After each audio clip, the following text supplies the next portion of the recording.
बिस्मिल्लाहिर्रहमानिर्रहीम। अस्सलाम नाज़रीन। नाज़रीन, इस वक्त इमरान खान पाकिस्तान की ताकतवर तरीन शख्सियत बन चुकी है। उन्होंने जेल से भी ये बयान दिया है कि मैं किसी की ग़ुलामी कबूल नहीं कर सकता, और इसमें भी कोई शक नहीं है कि इमरान खान अपने नज़रिए पर कायम है। वो चाहता तो NRO भी ले सकता था और कहीं ना कहीं इनके मुतालबा तस्लीम करके बासानी पाकिस्तान से कहीं किसी गैर मुल्क भी शिफ्ट हो सकता था। बल्कि अगर इस सिस्टम को भी एक्सेप्ट कर लेता, जो नई हुकूमत आई है उस हुकूमत के साथ भी बैठ कर या पीपल्स पार्टी के साथ भी मिलकर एक इत्तेहादी हुकूमत बना सकता था, लेकिन वो अपने नज़रिए पर डटा रहा। और इस पर अवाम ने भी, अगर देखा जाए तो अवाम ने 8 फरवरी को बहुत ज़्यादा तादाद में निकल कर PTI को वोट दिया। वो वोट सिर्फ़ और सिर्फ इमरान खान को पड़ा है, लेकिन धांधली की गई। उसके ऊपर आप देख लें, हर बंदा उसके ऊपर तनकीद कर रहा है, और इसमें कोई शक नहीं, जब भी कभी आज़ादाना इंक्वायरी हुई तो हर चीज़ वाज़ेह तौर पर अवाम के सामने आएगी।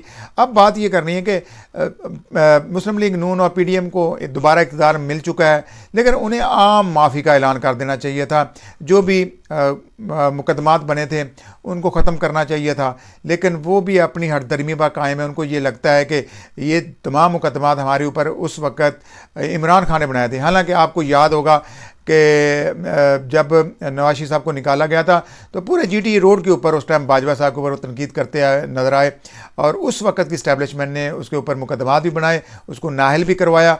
उसके बाद इमरान खान आया। इमरान खान ने कोई नए मुकदमात नहीं बनाए थे, लेकिन बाजवा साहब ने जो गुनाह किया था बकौल इनके, वो उसका अजाला कर दिया और इनको दोबारा इक़्तिदार में लाकर वो बरीज़िमा हो गया। लेकिन इमरान खान अब तमाम का तमाम जो भी इनके साथ जुल्म और ज़्यादती हो उसका ज़िम्मेदार ठहराया जाता है। हालांकि जेल में जो बंद किया गया, जो मुकदमात बन गए, उसने कोई भी नया मुकदमा दर्ज नहीं किया था। तो इस वक्त सुनहरी मौका था कि इस टाइम मुल्क की जो सियासी इस्तेहकाम लाने के लिए और मईशत को बेहतर करने के लिए आम माफ़ी का ऐलान किया जाना चाहिए था। लेकिन जिस तरह हठधर्मी पर कायम है हमारे ताकतवर हल्के और हमारी शराफिया और हमारे ये हुक्मरान, इनको ये लगता है कि इस वक्त पूरा सिस्टम इनके कंट्रोल में है, हम स्याह करें सफ़ेद करें, हमें कोई पूछने वाला नहीं है। लेकिन इसके नतीजे में नफ़रत बढ़ती जा रही है। अवाम, इस दफ़ा भी मैंने देखा कि 2.5-3 करोड़ नया वोट आया। वो बच्चे जो नई नस्लें तैयार हो रही हैं, अब अगले 4-5 साल बाद फिर नए बच्चे, नई नस्ल तैयार होगी, उनका वोट बैंक आएगा, और वो जब वोट करेंगे तो एक नफ़रत पलती जाएगी। देखें, अवाम बहुत बाशऊर हो चुकी है, उनको समझ आ रही है। अब इलेक्शन कमीशन ने जब फॉर्म 45-47 जो है वो अपलोड किए हैं तो सबको पता चल गया। आपका एक चेक जो होता है जिसके ऊपर दोबारा ओवर राइटिंग हो जाती है, उसको कोई एक्सेप्ट नहीं करता। तो फॉर्म 45 के ऊपर जब ओवर राइटिंग हुई है तो उसको इलेक्शन कमीशन ने कैसे एक्सेप्ट कर लिया? तो धांधला हुआ है, जिस सतह पर हुआ वो सबको पता है।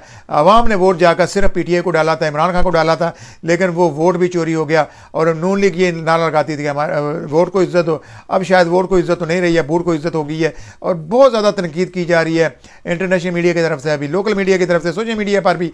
लेकिन इनके सर पर जूं तक नहीं रेंग रही। इनको ये लगता है जो इक़्तिदार हमें मिल गया है ये अब मरने तक लाइफ टाइम हमारे पास रहेगा।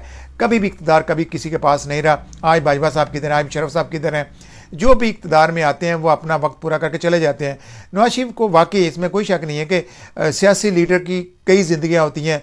अब अगर इमरान खान को इन्होंने उसके ऊपर क्रॉस लगा दिया हुआ है तो क्या कल को वो इक़्तिदार में नहीं आ सकेगा? KPK के अंदर आप PTI की गवर्नमेंट बन चुकी है, एक महाजराई की कैफियत है। अब पंजाब के अंदर भरपूर, अगर देखा जाए, आवाम ने वोट देकर इस PTI को जितवाया, लेकिन उसके वोट को चोरी कर दिया गया। मैंडेट चोरी करके आपने एक वज़ीर आला तो पंजाब में तैनात कर लिया है, लेकिन उनके लिए चैलेंजेस बहुत ज़्यादा हैं, मसाइल बहुत ज़्यादा हैं। इमरान खान ने जो रीत कायम की थी, अब वो 50 लाख घरों की बात कर रहे हैं, नौकरियों की बात कर रहे हैं, लेकिन ये मसाइल आएंगे कहाँ? इस तरह तो IMF की मदद के बगैर हम चल नहीं पा रहे। हमारा ख़जाना खाली है, जो पैसे चंद $1 पड़े हुए हैं वो भी किसी के भीख में दिए गए हमारे पास पड़े हुए हैं। हमने अपने अल्ले तल्ले अपनी याशियाँ तो ख़त्म नहीं की, और पार्लियामेंट निज़ाम के अंदर तो तमाम MNA MPs की मराद डालें तो ये भी अरबों रुपए में बनती हैं। तो इसमें तो कोई कमी दिखा नहीं देती, ना ये करने का इरादा रखते हैं। दूसरा, बिजली के यूनिट, वो भी अरबों रुपए में, ये अरबों यूनिट ये खर्च करते हैं, अरबों रुपए के, और वो मराहत इनकी अलहदा से हैं।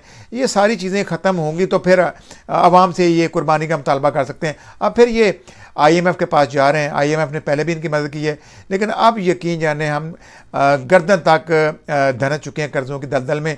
और मुझे लगता है कि इस कर्ज़े की किस्त के बाद अब हम मुंह तक धनस जाएंगे तो फिर शायद हमारे लिए सांस लेना भी मुश्किल हो जाएगा। तो इस वक्त लामहल्ला तौर पर जितनी भी ताकतवर हल्के हैं या नई हुकूमत बनी है, इन सब को एक ही ऐलान करना चाहिए था कि हम आम माफ़ी का ऐलान करते हैं। हालांकि कल जो कोर कमांडर कॉन्फ्रेंस हुई है उसके अंदर भी फिर सानिया 9 मई का जिक्र हो रहा है भी, उसमें कोई जानी माली नुकसान इनका नहीं हुआ। अगर थोड़ा बहुत हुआ भी है तो वो एहतजाज के नतीजे में, और इससे पहले भी होता रहा। बेनज़ीर की जब मौत हुई थी या शहादत हुई थी उसके बाद भी आपने देखा कि जलाओ गहरा हुआ, बहुत ज़्यादा माली नुकसान हुआ, जानी नुकसान भी हुआ। लेकिन उसके बाद मुशर्रफ साहब ने उसके ऊपर कोई नोटिस नहीं लिया और एक अहम इंतखाबात हुए, जिस पार्टी को अवाम ने वोट किया और वो मुंतखब होकर आ गया और उनको इक़्तिदार उन्होंने हवाले कर दिया। अब भी अवाम ने जिनको वोट दिया था, इनको भी चाहिए था कि अवाम ये जो ताकतवर हल्के हैं वो इक़्तिदार उन तक मुंतकिल करते, लेकिन जब नहीं किया तो अब अवाम में गम गुस्सा पल रहा है। और फिर जब PDM के नतीजे में नई हुकूमत आई, PDM गवर्नमेंट आई रदीम चेंज के नतीजे में, तो उन्होंने भी कुछ डिलीवर नहीं किया। अब भी आगे कुछ नज़र नहीं आ रहा, महंगाई में इजाफा हो रहा है। अब IMF ने डिमांड रख दी है कि आप 1300 अरब का नया टैक्सेस लगाएं, और ये कहाँ से इकट्ठा करेंगे? अवाम का तो पहले ही खून निचोड़ा जा चुका है, अब हड्डियों में गोदा है वो भी अब निकालना चाह रहे हैं। इसके बाद अवाम बर्दाश्त नहीं करेगी, लोगों के अंदर बहुत ज़्यादा गुस्सा पल रहा है। और फिर जब उनके मैंडेट का एहतराम नहीं करेंगे तो लोग, वक्ती तौर पर लगता है कि लोगों ने इस हुकूमत को एक्सेप्ट कर लिया, लेकिन दिली तौर पर इसको एक्सेप्ट नहीं किया। हुक्मरान वही होता है जो लोगों के दिलों पर हुक्मरानी करता है।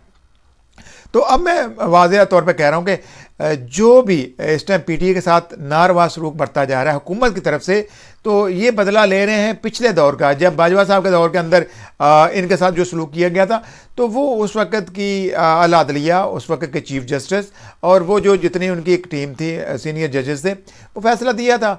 तो उस फैसले को आप चैलेंज करते हैं, लेकिन उसका बदला आप सिर्फ़ और सिर्फ एक पार्टी से और एक पार्टी के सरबराह से ले रहे हैं, और एक उस इमरान खान से आप बदला नहीं ले रहे, आप इस मुल्क और कौम से बदला रहे हैं। क्योंकि इस नतीजे में इस वक्त मुल्क की मोशन नहीं चल रही, पाकिस्तान में बदहाली का राज है, गुर्बत नाच रही है, और आगे रमज़ान शरीफ का महीना भी शुरू होने लगा है। अब ये चाहते हैं कि हम लोगों के घरों में राशन पहुंचा कर उनका मसीहा बन जाए। तो कैसे आप अपने जो गुनाह है उनको धोल जो गुनाह है उनको उन पर पर्दा डाल सकेंगे? इस वक्त तो कोई शक नहीं है हमें कि मैं यकीनी तौर पर कह सकता हूँ कि ये सभी एक पेज पर हैं, पूरी अशराफिया, और आवाम एक साइड पे है, इमरान खान की पार्टी एक साइड पर है, और आवाम ये फैसला कर चुके हैं कि अब हमने इनके जुल्म और सितम को बर्दाश्त नहीं करना। अब जो इलेक्टेड नुमाइंदे हैं वो पार्लियामेंट में जाकर भरपूर एहतजाज रिकॉर्ड कर रहे हैं। अपोजिशन शायद इस तरह इनको मनमानी ना करने दे, लेकिन पंजाब के अंदर एक बड़ा सूबा है, अब मरियम खुलकर अपने जो ऐलानात कर रही हैं, हम पुरुम्मीद हैं कि वो कुछ ऐसे इक़दाम करे जिससे आवाम को कुछ रिलीफ मिले, क्योंकि उनका पहला तजर्बा है, कोई इससे पहले कोई एक्सपीरियंस नहीं है। लेकिन नेक नीति हो तो हम कुछ बेहतरी ला सकते हैं। तो नाज़रीन, इस वीडियो में मैंने बताने की कोशिश ये की है कि इस वक्त इनके पास सुनहरी मौका था, ये आम माफ़ी का ऐलान करते। साने 9 मई के ऊपर अगर जुडिशल कमीशन बैठाना है तो बैठा देते, लेकिन उसकी कोई ज़रूरत नहीं कि उसके ऊपर बड़ा जानी नुकसान नहीं हुआ, माली नुकसान हुआ है, वो आपने देख लिया, वो आवाम पर बोझ पड़ता है। उसके अलावा इस टाइम आवाम को रिलीफ देने की ज़रूरत थी। आप अगर PTA आपके साथ नहीं मिलती, अपोजिशन का भी एक किरदार होता है, वो अपना किरदार ऐसा तरीके से निभाएगी। लेकिन जो बाकी पार्टियां आपके साथ जुड़ी हैं और उन पार्टियों को शामिल करें, फिर आपने उनकी जो नशिस्तें हैं, मखसूस नशिस्तें, वो आपने वो उनको नहीं दी, वो भी अपने में बंदर बांट कर ली। चलें, लेकिन इससे ये होगा कि उनका कद बढ़ रहा है, उनकी पॉपुलैरिटी बढ़ रही है, और आप उस पार्टी के साथ जितना भी जुल्म सितम कर रहे हैं, उसके लीडर को जितनी देर जेल में बंद करेंगे, उससे आपके खिलाफ नफरत बढ़ेगी। वो आपकी गुलामी कबूल नहीं कर रहा। हाँ, आप कंप्रोमाइज़ करते हैं, आप NRO भी लेते रहे हैं, आप माफ़ी के लिए सऊदी अरब की मदद भी लेते रहे, तो ये आपका वतीरा वो नहीं मांगता, वो नहीं मान रहा, तो आप उसको उसके हाल पर छोड़ दें।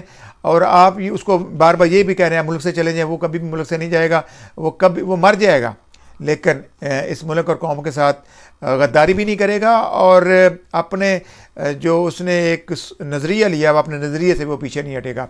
आज के वीडियो से इतने, कल फिर मुलाकात होगी। अल्लाह हाफ़िज़ नाज़रीन।